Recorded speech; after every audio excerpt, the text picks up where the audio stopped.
Assalamualaikum warahmatullahi wabarakatuh. Selamat pagi adik-adik sahabat BMA dimanapun berada. Kali ini kita akan coba membahas seputar sejarah perkembangan perbankan syariah, ya, baik itu tingkat dunia maupun khususnya di Indonesia. Seperti apa perkembangan yang terjadi? Yuk kita coba lihat. Nah, di sini kita akan lihat ya. Ini saya ambil menurut Dudi Rosmaradona itu di dalam bukunya di tahun 2007 mengenai tentang perkembangan perbankan syariah dunia ya di dunia periode antara tahun 1940 sampai dengan periode tahun 1980. Jadi ada beberapa perkembangan yang terjadi pada tahun-tahun tertentu itu kalau dilihat secara tingkat dunia ya, perkembangan perbankan syariah ini kalau kita lihatnya secara tingkat dunia. Nah, itu terjadi itu pada tahun 1940. Nah, ini merupakan rintisan bank syariah di Indonesia di Malaysia. Awalnya itu untuk melakukan pengelolaan dana jamaah haji yang secara non konvensional. Jadi ini awalnya. Nah, kemudian pada tahun 1963 berdirilah ya Montgomery Real Bank di Mesir. Nah, ini oleh Dr. Ahmad Najjar. Nah, kemudian pada tahun 1967 Montgomery ini ditutup karena alasan politis dan diambil alih oleh National Bank of Egypt.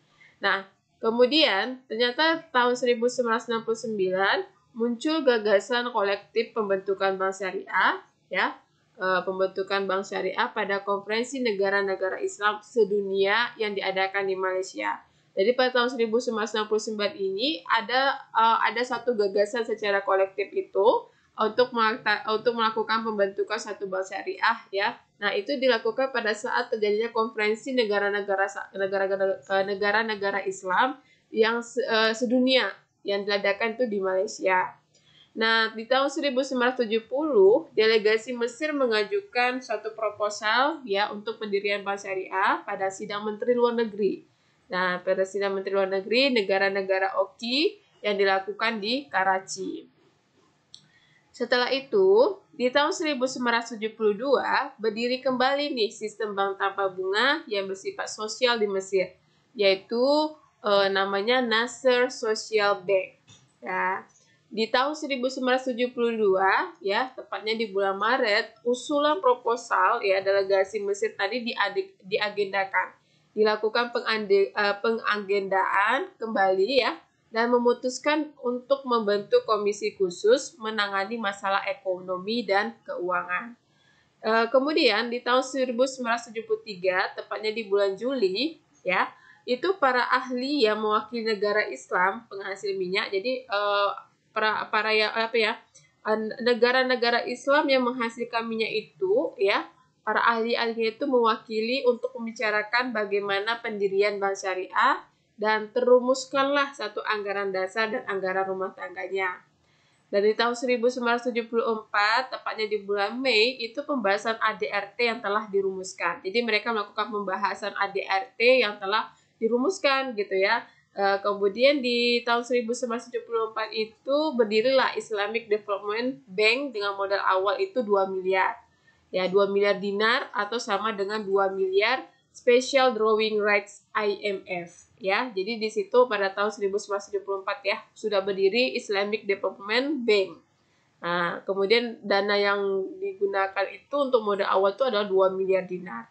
Nah, di awal tahun 1980-an itu bermunculan ya lembaga-lembaga keuangan syariah itu mulai bermunculan.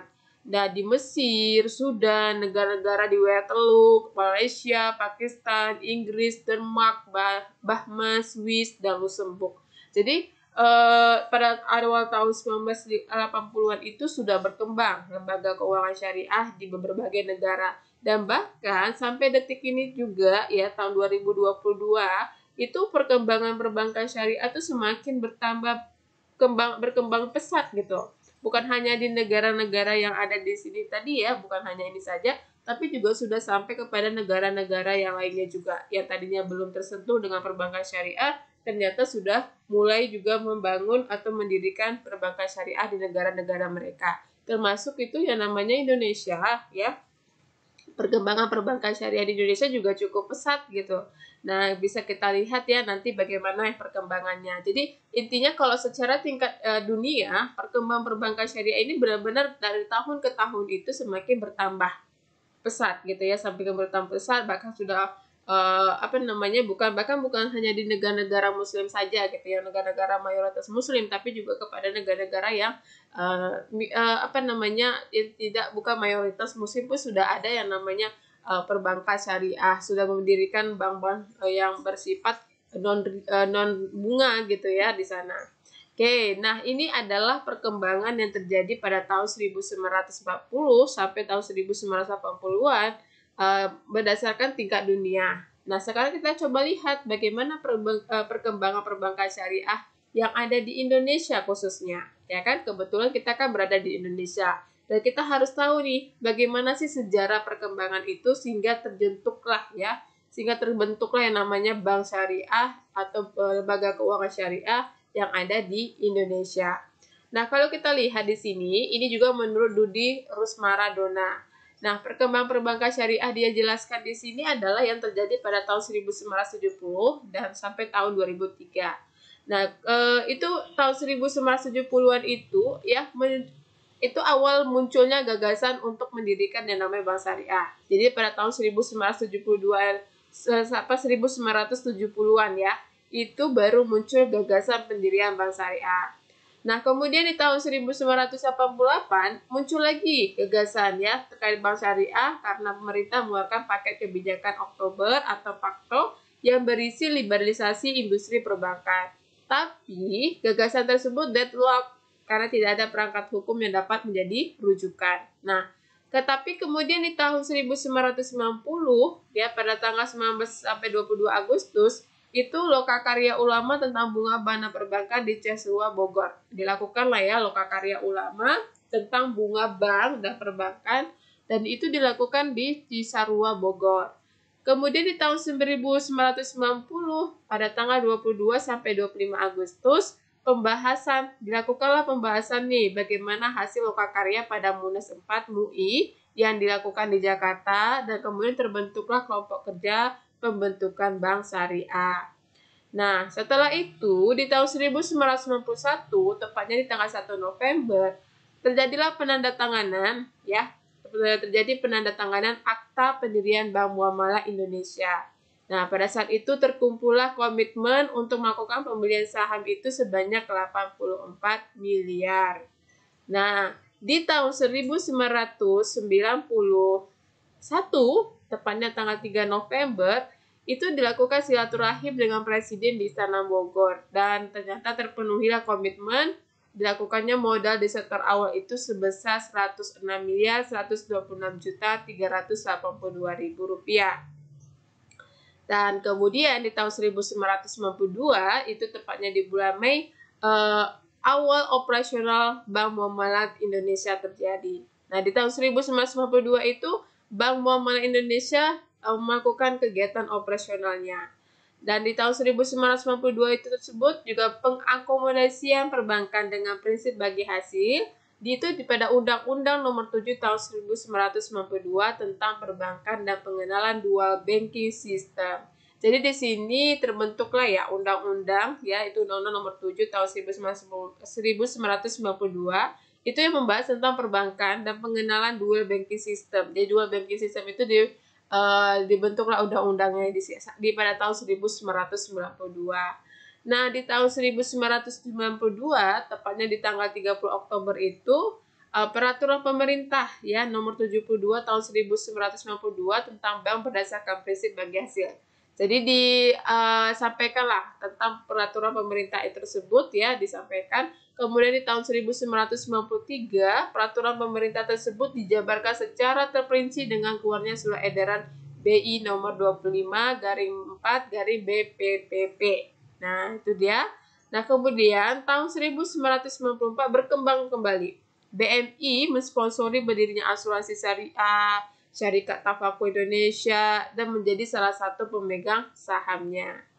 Dan kemudian di tahun 1997 itu BMI memsponsori lokakarya ya, melakukan mensponsori lokakarya ulama tentang reksadana syariah yang kemudian diikuti operasionalnya dengan dikelola oleh PT Dana Reksa Investment Management. Dan di tahun 1998 berkembang kembali Undang-Undang Nomor 10 Tahun 1998 itu tentang perbankan mengubah Undang-Undang Nomor 7 Tahun 1992. Jadi Undang-Undang Nomor 7 itu yang di tahun 1992 itu dilakukan perubahan menjadi Undang-Undang Nomor 10 Tahun 1998 mengakomodasi perkembangan perbankan secara lebih luas. Jadi di sini membahas tentang perbankan itu lebih luas lagi. Dan tahun 1999 kebijakan moneter berdasarkan prinsip syariah ya. Kebijakan tentang moneter berdasarkan prinsip syariah tahun 2000 itu keluarnya regulasi operasional dan kelembagaan. Kemudian tahun 2001 berkembang lagi pendirian Biro Perbankan Syariah Bank Indonesia, dan pada tahun 2003 tepatnya di bulan September perubahan Biro Perbankan Syariah menjadi Direktorat Perbankan Syariah BI. Jadi bisa kita lihat ya perkembangan yang terjadi pada yang terjadi di Indonesia itu ya terkait dengan perbankan syariah itu juga sangat sangat pesat sekali lah kalau saya bilang ya untuk dunia perbankan syariah di Indonesia, bahkan sampai sekarang juga sama ya, sampai sekarang tuh banyak yang dibuka ya sekarang kantor-kantor ya perbankan syariah itu sudah banyak dibuka di beberapa provinsi, daerah-daerah, bahkan daerah terpencil ya, walaupun tidak dalam bentuk perbankan ya, walaupun tidak dalam bentuk bank gitu ya, tapi ada juga lembaga-lembaga keuangan syariah lainnya gitu ya, selain bank gitu ya. Nah, mereka itu sudah pada membuka dengan sistem syariah ya, lembaga-lembaga keuangan syariah gitu ya. Nah, perkembangannya kalau kita lihat juga sangat pesat, bahkan ada yang memang di satu daerah provinsi itu memang mereka sudah menerapkannya secara penuh, ada yang masih beberapa saja ya kan menggunakannya, ada juga yang sudah memang ada juga yang memang belum sama sekali, tapi lama-kelamaan pada akhirnya perkembangan perbankan syariah ini akan terjadi secara menyeluruh ke depannya ya. Nah, kemudian kita bisa lihat juga di sini ya, perkembangan perbankan syariah di Indonesia itu ada institusi pendukung ya pengembangan perbankan syariah di Indonesia. Jadi ada beberapa institusi yang melakukan pendukungan terhadap pengembangan perbankan syariah yang terjadi di Indonesia. Yang pertama itu Bank Indonesia. Jadi ini Bank Indonesia merupakan regulator bagi perkembangan seluruh bank umum dan BPR di Indonesia, termasuk Badan Bank Umum Syariah dan Bank Perkreditan Rakyat Syariah. Sebagai regulator, BI telah mengupayakan adanya payung hukum bagi perkembangan bank syariah di Indonesia, yaitu dengan masuknya istilah prinsip syariah dalam Undang-Undang Nomor 10 Tahun 1998 tentang perbankan. Selanjutnya BI, ya Bank Indonesia ini mengupayakan berbagai upaya untuk mengatasi berbagai persoalan yang dihadapi bank syariah, serta untuk mengembangkan bank syariah tersebut. Jadi, ini salah satu institusi yang melakukan pendukungan terhadap pengembangan perbankan syariah di Indonesia itu, yaitu ada Bank Indonesia sendiri ya. Jadi dia bukan hanya melakukan perkembangan terkait dengan bank umum dan BPR di Indonesia konvensional, tapi juga bank umum syariah dan BPR syariah juga merupakan tanggung jawab mereka. Nah, itu bahkan sudah tertera di dalam Undang-Undang Nomor 10 Tahun 1998. Nah, kemudian yang kedua itu adalah Komite Akuntansi Syariah atau Ikatan Akuntan Indonesia. Jadi ini Komite Akuntansi Syariah ya, atau yang diwadahi oleh IAI.